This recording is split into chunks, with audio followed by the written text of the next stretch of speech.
deveined and washed. Hot grease.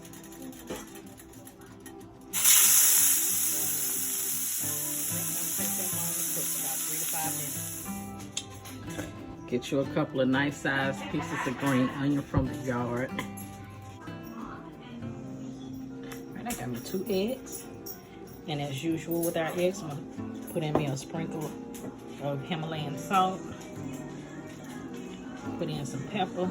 A little bit more salt because I'm about to add things to it. Now I got me some green onions and some white onions that I previously chopped.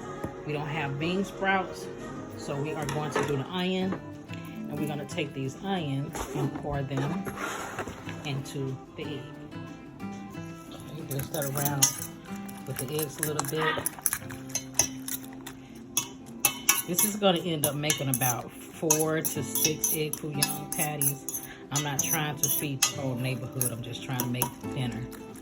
So now that I got the onions and the eggs incorporated, I'm gonna add my shrimp. Okay. Stir that in.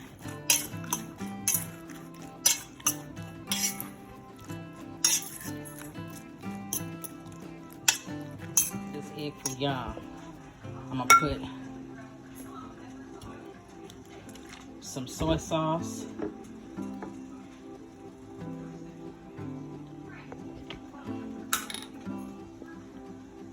A little bit of oyster sauce.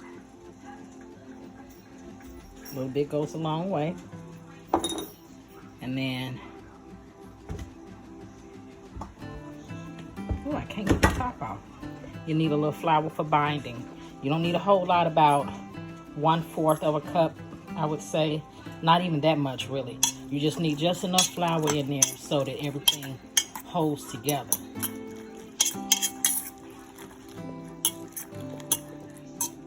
And then you're gonna fry it in a pan of already prepared hot grease. My grease is already hot. With my handful of flour, put that on in there. This flour is gonna make it plump up when you cook it in this grease.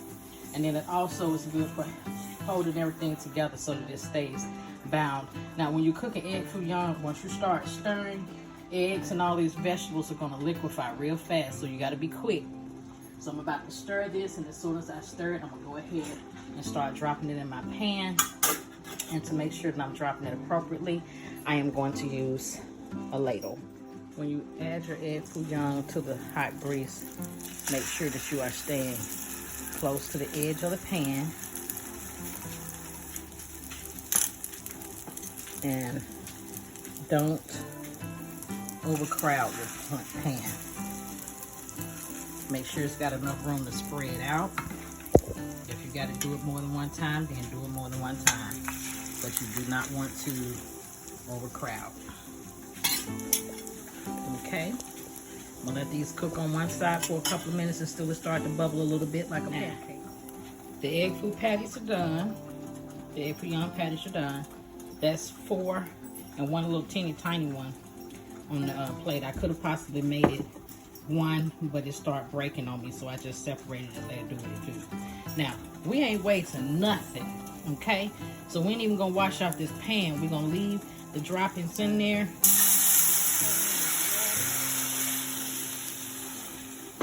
Because what we about to do right now is we're gonna take this gravy, scrape all the excess of anything that we got left in this pan.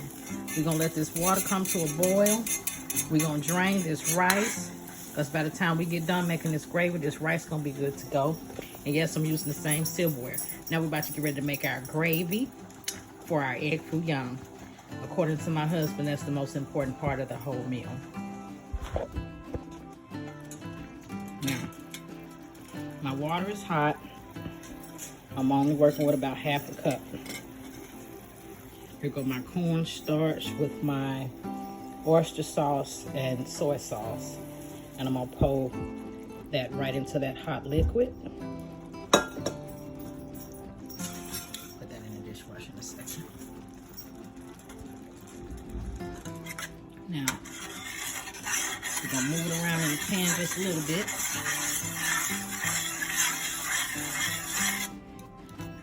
See how it's already starting to thicken up a bit? And then you might want to have to add some more water to it. Look at that. You see that? It's gravied up already. See, that's a bit of cornstarch. Onions that the dogs was eating. Okay. So now that gravy is browned into the consistency that I like. And I'm just going to drizzle that on top of the egg fouillon.